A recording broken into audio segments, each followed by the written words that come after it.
बघा. रसिको श्रोते हो नमस्कार. मी तवले प्रतीक्षा विजय कुमार आपल्या समोर विषय मांडते बदलते राजकारण आणि लोकशाही.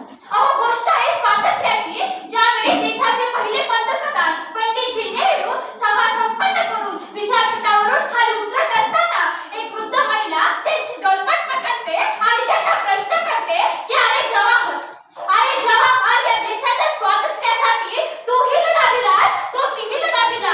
या देशाच्या स्वातंत्र्यासाठी तूही अत्याचार सहन केलेस, ते मीही सहन केले, पण आज तुझ्या वाट्याला ही गाडी, हा बंगला, हे पंतप्रधान पद आलं, पण आज माझ्या वाट्याला काय आलं?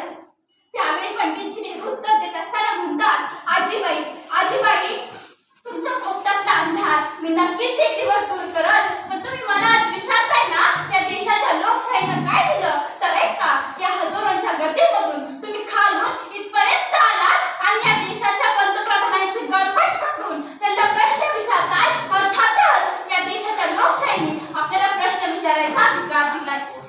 मराठ्यांचे मावळे इथले स्वराज्य ज्यांचा ध्यास आहे, मराठ्यांचे मावळे इथले स्वराज्य ज्यांचा ध्यास आहे, शिवरायांची ही जन्मभूमी जिथे आजही त्यांचा वास आहे.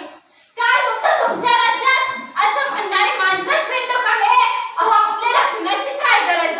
आपल्या नावातच एक महाराष्ट्र आहे, आपल्या नावातच एक महाराष्ट्र आहे. पण आता पुढचं सगळं ऐकून कदाचित आपण सगळेच लाजू, कारण आता पाहू भारताच्या नाण्याची दुसरी बाजू. अहो कोरड्या पडल्या नदीचं पाणी शेतकऱ्याच्या डोळ्यात वाहत आहे, जमिनीच्या भेगांना जरा मलम लावून पाहत आहे.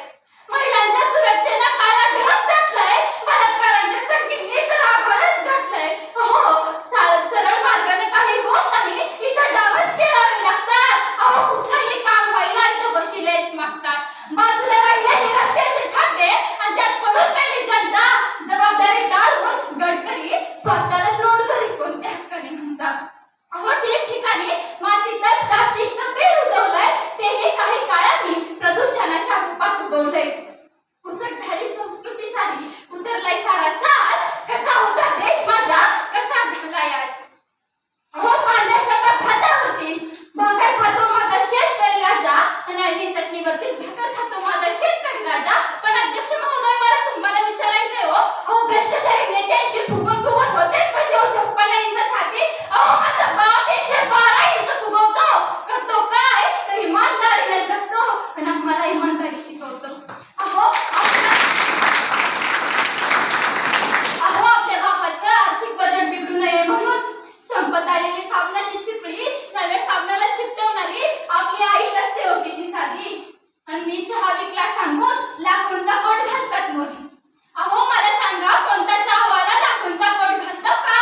पण तरी सुद्धा एकदा सांगा ना मोदी, तुमच्या चहाच्या टपरीवर कोणती माणसं चहा पिली?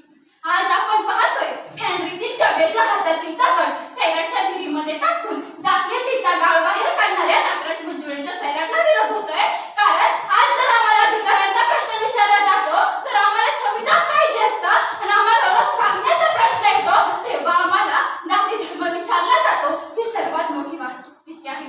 खरं तर लोकशाहीच्या स्तंभांच्या आधारे चालते. पहिलं म्हणजे न्यायमंडळ. याबद्दल सांगत असताना फार दुःखानं सांगावं लागतं की 12 जानेवारी 2018 ला सर्वोच्च न्यायालयाचे 4 न्यायमूर्ती पत्रकार परिषदेमध्ये सांगतात की आम्हाला योग्य न्याय देता येत नाही, आमच्यावर दडपण आणलं जातंय.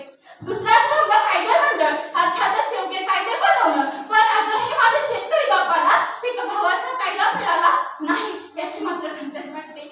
तिसरा स्तंभ कार्यकारी मंडळ. अर्थातच खरंच प्रशासनाला योग्य अधिकार आहेत काय, तर मला वाटतं मुळीच नाही.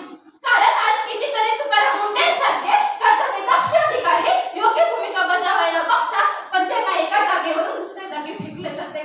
लोकशाहीचा चौथा स्तंभ अर्थातच प्रसार माध्यम. पण प्रसार माध्यम आज फक्त राजकीय नेत्यांची प्रचार करताना दिसतात. यावरून समजतं लोकशाहीचे 4 स्तंभ पोखरायला लागले. अहो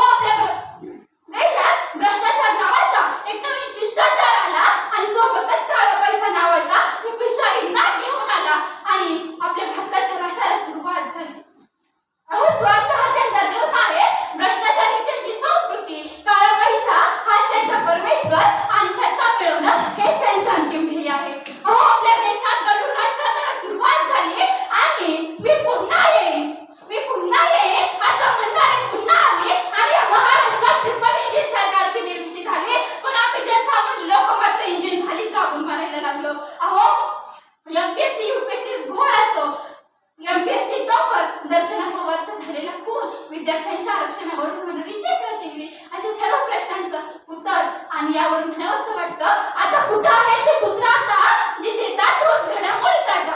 कुठं आहे ते सूत्र आता